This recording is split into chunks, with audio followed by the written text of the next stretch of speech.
Hello, very good evening to you. Welcome to ITV News and to Wednesday's calendar with Michael Billington and Ian White. Hello there, thanks for joining us. Here are tonight's main stories.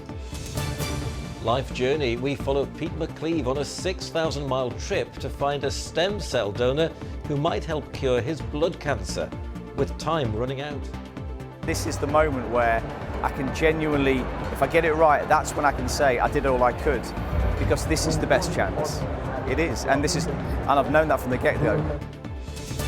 Taxing times, farmers protest against budget plans which they say threaten their livelihoods. The government says it's ploughing billions into the industry. If they come in, as they are currently proposed to, we'll have a tax bill to pay of about £1 million.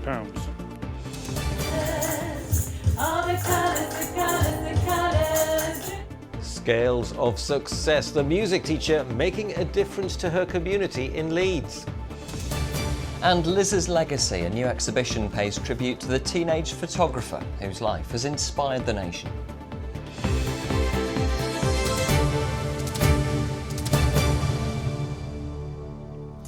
First tonight, the story of a man from Whitby who's taken a 6,000-mile trip to a Chinese province to try and find a stem cell donor for an aggressive form of blood cancer. Pete McCleave, who now lives in Cheshire, was given 7 years to live 7 years ago. Now he's desperate to find a donor match based on his mixed heritage, which is Portuguese, Macanese, Irish and English. So Pete's taken a huge gamble. He's travelled to the Chinese province of Macau for a gathering of Macanese people called the Encontro, who might provide a lifeline. Mel Barham reports. Pete McCleave has blood cancer. Diagnosed with myeloma 7 years ago, he was told he had 7 years to live unless he had a stem cell transplant. Morning, how are you?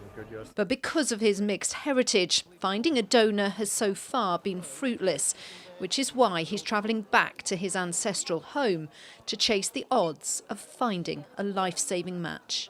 I'm realistic about the chance of finding a stem cell match. I made peace with that many, many years ago. That even if I don't find a stem cell match, to look at my family, to look at Max and Seb, and genuinely be able to say, you know what, we did all we could, then I'm okay with that.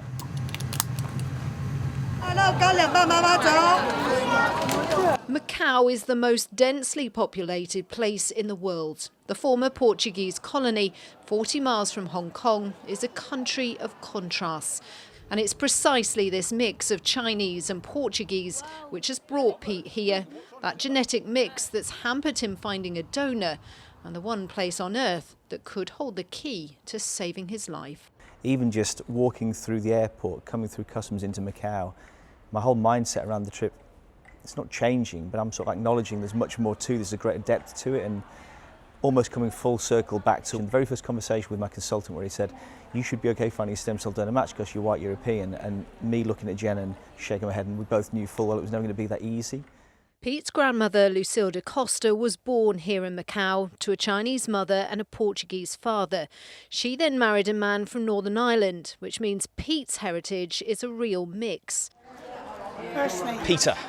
He's here for what's called an Encontro, a once every 4-year event where Macanese who've emigrated abroad return for a big reunion. 1,400 of them will be back here, all of them potentially with a similar genetic makeup to Pete. Good evening. Welcome to the opening ceremony. It's the first night, and at the huge Venetian Casino Hotel, it's the opening ceremony of the Encontro. And in 5 days' time, Pete will be back in this same room with a speaking slot at the closing ceremony, an opportunity to tell his story and hopefully encourage as many as possible to become donors. I've been aspiring for this for over 7 years, and now we're here. I've realised the importance of what I have to do and what I have to say and what I've got to get across. I'm acutely aware of the reality and the odds, but this is the best chance. It was always the best chance. This is the moment where I can genuinely, if I get it right, that's when I can say I did all I could, because this is the best chance. It is, and I've known that from the get-go. The next few days will be all about talking to as many people as possible. The more who sign up to the donor register, the more chance of finding that life-saving match.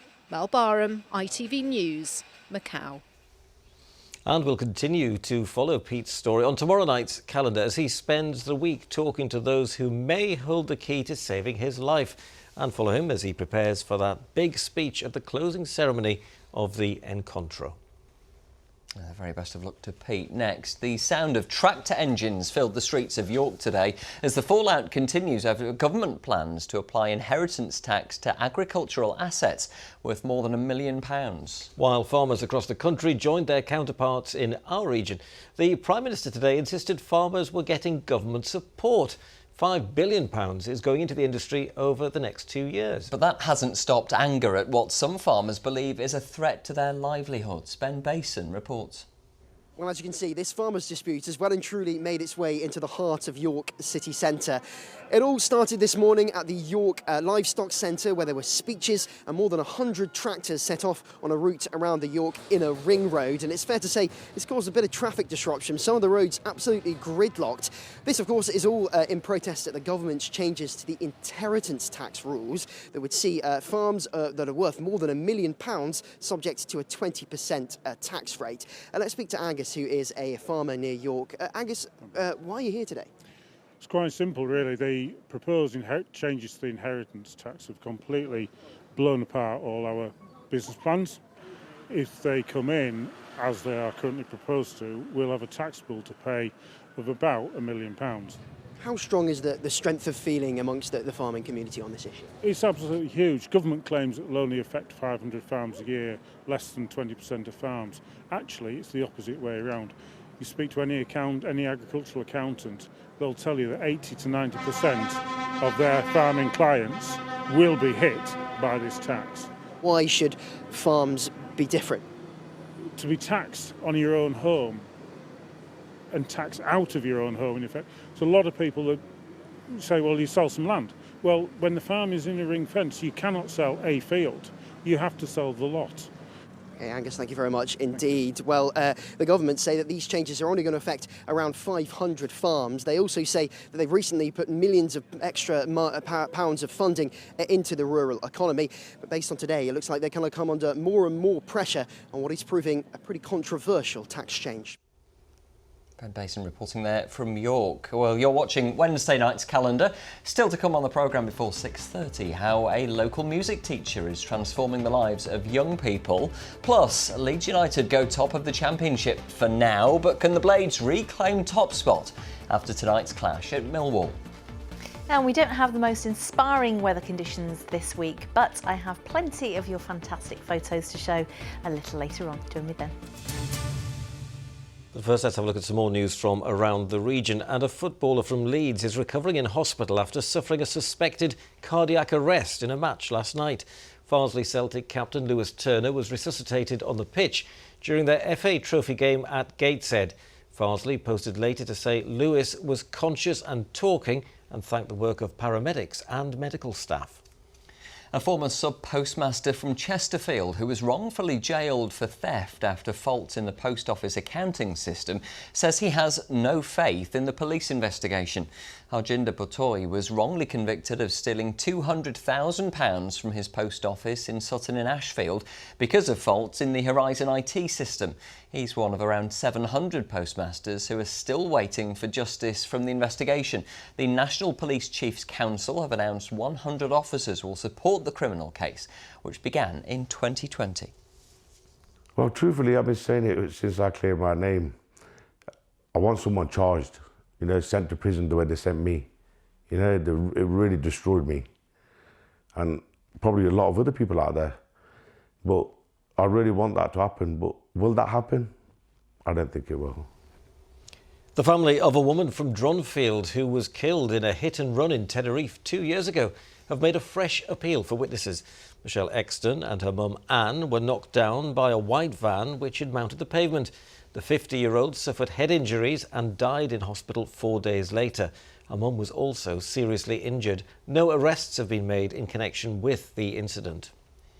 Almost 8,000 people have now signed a petition supporting the campaign to save services at Goole Hospital. Patients and staff fear half the building could be closed down, saying travel to the next nearest hospital could leave some unable to access treatment. The trust, which runs the hospital, say they're looking at options as the site is running at a £4 million a year loss. A North Yorkshire businessman is urging men to speak up about medical symptoms after he was diagnosed with cancer 8 years ago while in his 20s. Yes, Jamie Keeble is now arranging regular medical tests for his staff in the hope of encouraging male employees to be more open about their health after his experiences. Well, it comes as the government recently announced plans for a men's health strategy, and regular health checks at work could well play a part in all of that. Chris Conway reports. Okay, so we're going to get you just to relax your arm down here. It's a simple test, but one that has the potential to deliver life-saving results. Your blood pressure is actually looking really well. For businessman Jamie, a shock diagnosis with cancer has inspired him to try and convince men to take their health more seriously. He's now arranging regular at-work health tests at his sausage production facility to try and ensure his colleagues are as healthy as possible. They test for issues including blood pressure, diabetes and certain cancers. I had testicular cancer back in 2016, so I was relatively a young man, fit and healthy. I never thought anything like that could happen to me. All the staff know about my story, so hopefully that encourages them to open up if they have any issues. And I'm pleased that we're helping people. With more companies now offering workplace health checkups, GP Emma Reynolds from Sheffield says men should take advantage of their availability. I mean, health checks are enormously helpful. They help to identify patients who are at risk of stroke, heart disease, kidney disease. You can have underlying health conditions like hypertension or diabetes and have no idea that you have it. And these health checks are really useful at identifying that you could be at greater risk of chronic conditions in the future.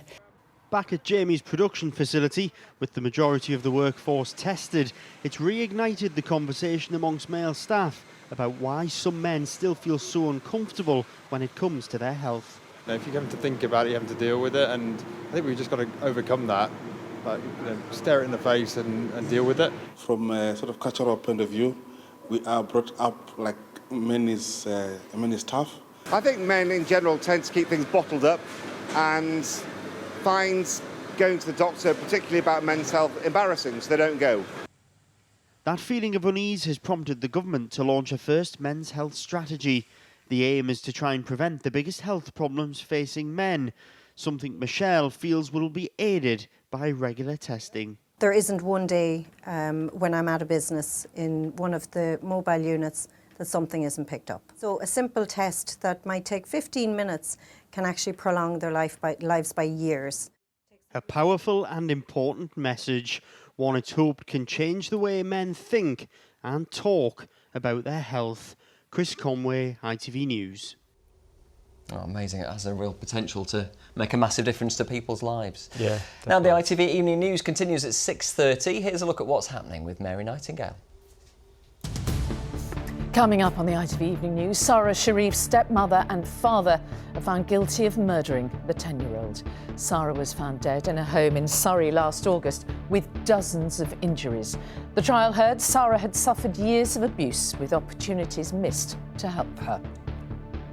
100 police officers are to investigate alleged criminal offences linked to the Horizon scandal, with potentially more than 3,000 victims around the UK. And a Wokingham school bring their nativity play to life, featuring real sheep, camels and donkeys. Join me for those stories and more at 6:30. Thank you, Mary. We certainly will. Well, it's all boys together tonight, so I think we should bring another boy in just a second, because it's time for some sport. And, of course, it's all changed again at the top of the Championship.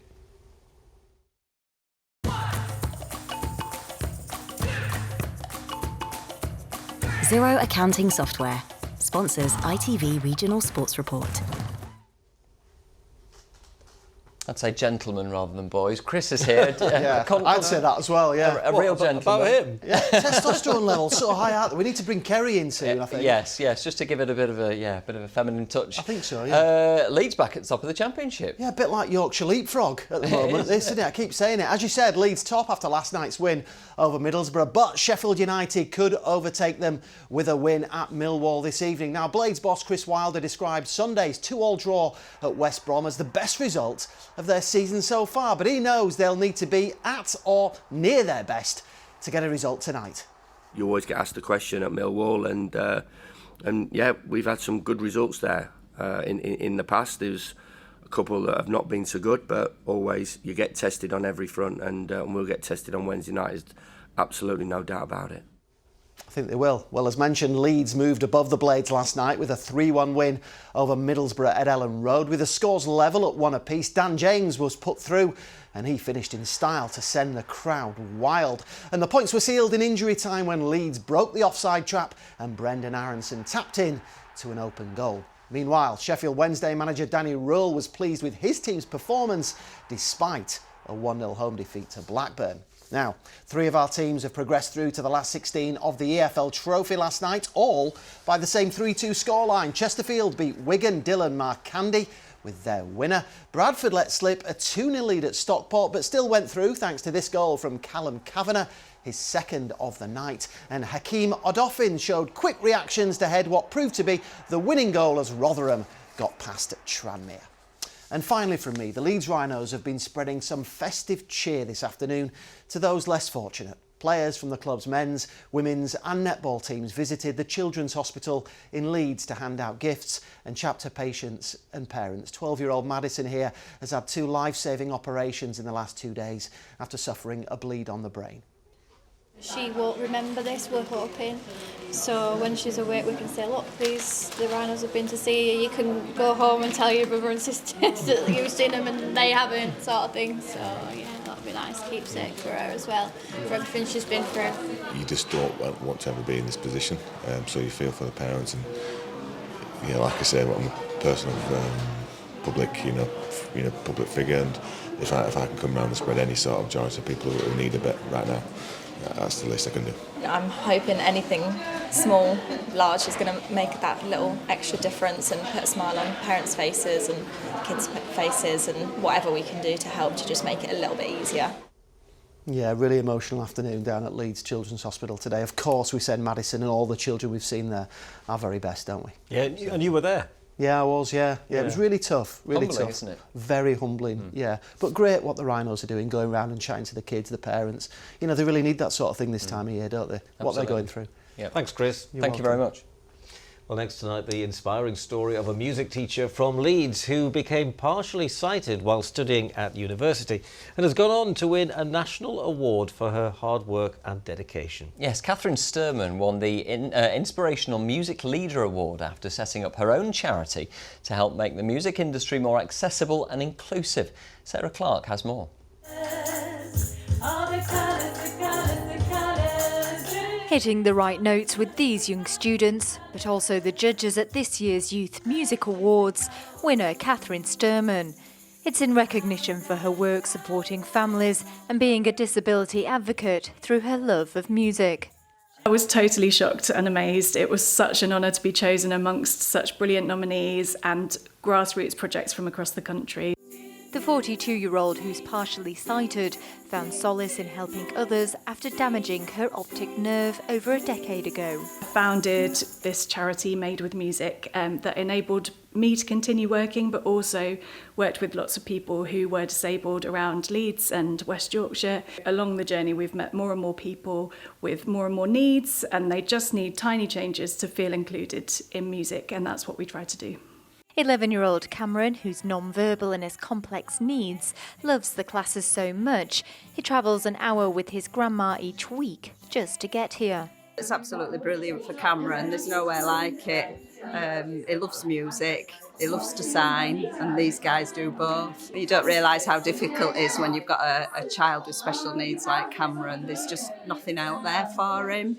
So it's just lovely to come here. Nobody bothers, and he's right up at the front.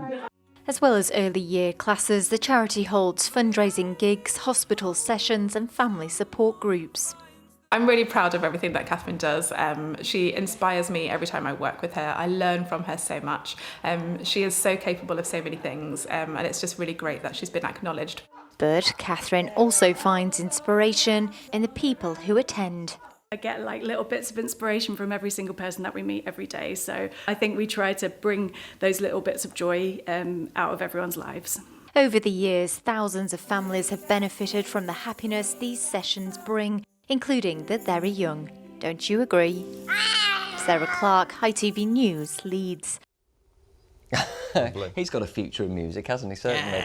Right, Kerry's with us now. It's not been the most exciting, has it, this week, the weather? I mean, obviously after the weekend, we were hoping and wanting the calmer weather, but if you haven't got any winds hardly, it's not mixing anything up, and with it basically tends to stagnate and drag moisture off the North Sea. So a lot of clouds around so far this week, and probably a little bit more as we head into tomorrow. So this was Blossom's outlook at Honley in West Yorkshire at lunchtime. Sandy and Blossom still getting out though for a walk because of course it's been mostly dry.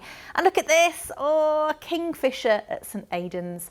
A big thank you to Paul Kingwood for that. So still finding the joy even where we've got the cloudier skies. Some lovely colour there, actually. Absolutely, Great yeah. picture. Absolutely loving people still out and about. So what's happening? Yesterday I talked about high pressure. That's staying with us for the rest of the week. But there is a change into the weekend. But you can see those isobars tightly packed. We've got low pressure to the north and high pressure to the south by the weekend. Nothing as unsettled, of course, as last weekend. But you'll notice a breeze and there's a high risk of some showers or longer spells of rain. So I've been trying to find some joy in these photographs. Please. This is also St Aidan's, but was taken earlier in the month. And a colleague actually asked me earlier on in the week, they've seen a lot of geese around, shouldn't they have migrated by now? According to the Wildlife Trust, most Canada geese especially are now resident in the UK, and they started migrating northwards from the south of the UK after the Second World War in the sort of late 40s, early 50s. So you can see them all year round across many parts of England. And I thought I'd show you this because this is from Henry Christopherson, who is only 8. And this was taken last Friday before the storm. Absolutely gorgeous. And it was on his way to school. I absolutely love it that you could just see that, a beautiful sunrise on your way to school. Have I got enough time to get festive? Go on. Yes, absolutely. We need it. The yarn bombers are back. Absolutely loving the snowmen there. And there's a little igloo. A big thank you to Gary for that. And of course, a little robin with its own little present. And we've got Santa and some Christmas trees and a sack of prezzies and some little socks. Please keep them coming. Weather photos at itv.com. The amount of time people must spend on these things is amazing. I'm sure it's always you in that seat when we're talking about yarn bombers. Well, maybe I need to get out my knitting needles, have a go myself. I think you should give it a go, Michael. Kerry, thank you. Right, finally tonight, a poignant memorial to celebrate the life of a teenage photographer who died from cancer last month, only weeks after she met the Prince and Princess of Wales at Windsor Castle. Liz Hatton began her photography bucket list after she was diagnosed in January, and that snowballed into national recognition. Today, a collection of her work was unveiled at a display in Harrogate. Jenny Henry was there. Yes, today is a celebration that's far from a funeral, but a day to really revel in everything that Liz achieved. People are eating her favourite crisps and sweets while seeing the world through her eyes. In her own words, she wanted each shoot to be different from the other, and that's what we've got here. We've got drag queens and famous faces, and then portraits of friends and family too. Earlier on, I spoke to Liz's mum and her little brother. It doesn't feel like a sad day. I'm sure there are times I'll bawl my eyes out throughout of it, but it's a day to celebrate her, a day to think about how incredible she was. Liz was never happier than when she was behind a camera, and you know, photography and her camera turned what should have been the worst year of our life into some of the best memories. Liz never said, why me? She never said it's not fair. She just got excited by every new thing that came her way and felt unbelievably lucky that people had been so kind to her, and I think that's why she was so keen for us to pay that forward. There's barely any research about desmoplastic small round cell tumour, and there is no funding for desmoplastic small round cell tumour, no proper charity for it, only ones that parents have organised. How do you think she would be feeling looking at you guys today? Very, very happy. Although she's probably not very happy when we cry. My mum always says, imagine what Liz would think about us. She would probably say, pull it up together, guys. Well, pull it up, they have. They've already raised more than £40,000 through a Just Giving page in the hopes of setting up a dedicated charity. Well, Liz's diagnosis and love of photography sparked a connection between her and the Princess of Wales. Back in October, she was invited to meet them at Windsor Castle. And when Liz passed, both Kate and William said it was an honour to have met such a brave and humble young woman. Well, Liz clearly shone a great light into the world. And with a legacy like this, it's clear that that light will continue to shine for many, many years to come. Jenny Henry reporting there, and it's great to see so much positivity coming out of such a sad story, really. Yeah, absolutely. And all those photos, what an amazing legacy that Liz has left behind there. They're beautiful, aren't they? Yeah, absolutely fantastic. Great, lovely. Well, look, let's rejoin Kerry now and find out what the weather has in store for us. Today's forecast: seafood and sugar cube towns. TUI sponsors ITV Yorkshire Weather. Hello again. Yes, glimmers of brightness at best over the next few days for the rest of the working week. Thinning and breaking at times, but pretty cloudy and feeling cold. And as we head into tonight and tomorrow, some mizzle drizzle starting to develop. A mixed weekend, but that means the winds picking up and also the temperatures, but with a mixture of sunny spells, showery outbreaks, or longer spells of rain, but nothing like last weekend. So high pressure has been the dominant feature over the last few days and will continue to be so over the next few days, but bringing in quite a lot of moisture off the North Sea. So as we head deeper into tonight, under the drier, clearer conditions over the Dales maybe, touch of frost first thing, but low clouds sitting on the hilltops as we head into the early hours, and also some low cloud mist and even light rain and drizzle out of any thicker cloud as we head towards dawn. Cold and murky as we head into Thursday. 8:16 and 3:45 are your sun times.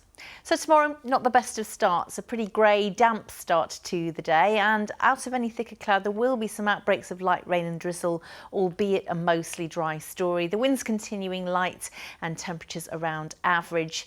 6 to 9 Celsius for most of us. A very similar story tomorrow night and indeed into Thursday. We've got a lot of moisture working its way in from the south and east before this cold front works its way down from the north and west as we head through into the weekend. So this clears into Saturday. Saturday is a chilly day. It will be a dry and bright day with a few showers over the Pennines, and then milder on Sunday, but a little more unsettled. TUI sponsors ITV Yorkshire Weather. I'll bring us some sunshine, Kerry, come on. I'll try. Saturday looks nice. If you've got your coat and you have a little lie-in, be all right. OK, something to look forward to, finally. Thank you. What do you think of all boys together, anyway? I'm loving it. Yeah. Something Good different. together, you two. Have a lovely evening. We'll see you again tomorrow at 6. Good night. See you later. Bye-bye. Bye.